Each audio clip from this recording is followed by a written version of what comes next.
এই সবার মাঝারে হবে না।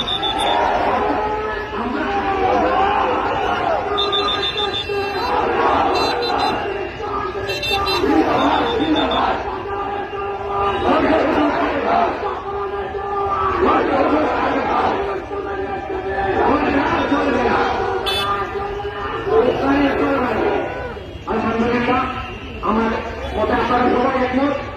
আপনারা আমাদের সাথে থাকবেন, প্রত্যেকটা মানুষের কাছে গান বাজনা না হয়, এই জন্য আমাদের সাথে আপনারা থাকবেন। আমরা ঘোষণা দিলাম আর সাধারণ বাজারে পুরুষ উপলক্ষে কোনো গান বাজনা হবে না। এটা আমাদের স্বাধীন পরিবারের পক্ষ থেকে ঘোষণা, আমাকে প্রতিনিধি হিসাবে পাঠাচ্ছেন। আমি ঘোষণা দিলাম হবে না, আপনারা আমাদের সাথে থাকবেন। ইনশাআল্লাহ আমরা কামিয়াবি হবো, আপনাদের যে বাসনা যেটা সেটাও কামিয়াবি হবে। পরিশেষে সকলের মঙ্গল ও দোয়া কামনা করে আমি বিদায় নিচ্ছি। আল্লাহ হাফেজ। আসসালামু আলাইকুম। আমাদের